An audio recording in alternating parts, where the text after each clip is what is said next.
peine. Quand je vois toute la souffrance, quand je vois les maladies qu'on fabrique, quand j'entends et que je vois les noms de maladies, je respire abondamment. Mais ce n'est pas les maladies qu'il faut guérir. Vous soignez une maladie, médicalement, comme les médecins l'ont appris. On empêche le système d'élimination de fonctionner, il ne fonctionne plus, mais au lieu d'éliminer les résidus, il les enferme. Et quand il y a trop de résidus dans les liquides interstitiels, dans les liquides dans lesquels baignent les cellules, ils pénètrent dans la cellule. Comment voulez-vous qu'ils fassent autrement?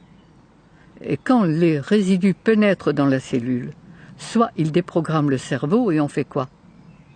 Un cancer. Soit ils le sclérosent, on fait un diabète ou une sclérose en plaques. Soit ils le paralysent, on fait un Parkinson.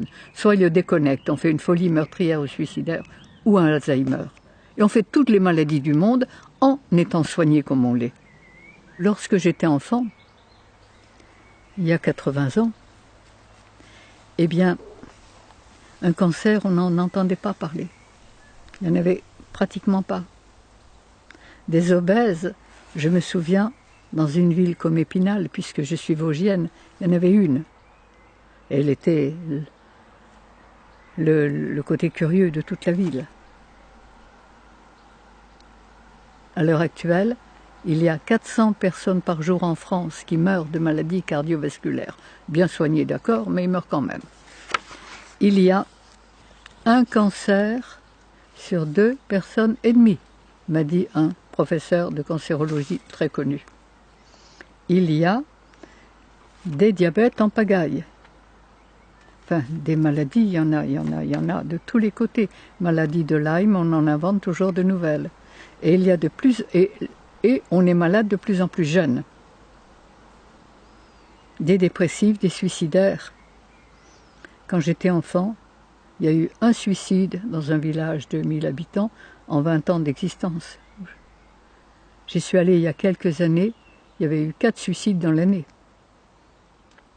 Et c'est là où, évidemment, on se rend compte qu'on marche totalement à l'envers. Mais cela a des raisons précises.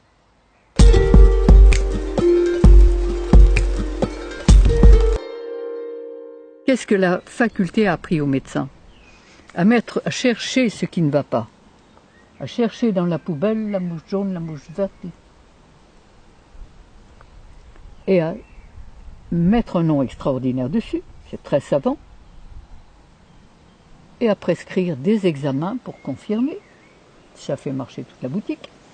Et à prescrire des médicaments qui rendraient malade un bien portant et des opérations. Qu'est-ce que la médecine sait faire d'autre? La médecine allopathique.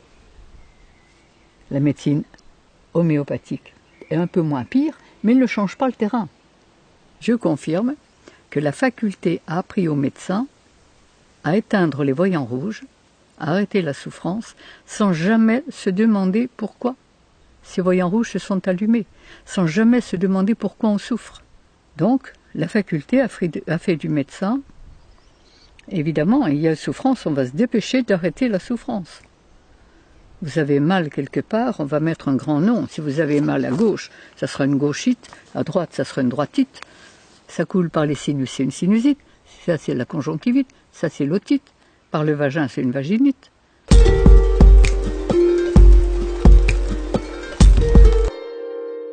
Je suis passé en correctionnel, j'ai été appelé par l'ordre des médecins. Et quand l'ordre des médecins m'a appelé, c'était un bon vieux médecin d'Avignon, et qui m'a dit « Madame Grosjean, si vous n'aviez pas la popularité que vous avez, il y a longtemps qu'on vous aurait fait un procès.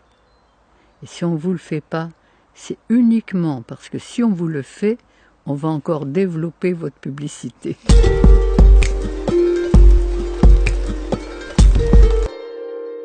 Eh bien, donnez à notre corps les aliments que la nature a prévus pour son système digestif. Ensuite, chaque fois qu'il crie au secours, qu'il veut se nettoyer, l'aider à le faire.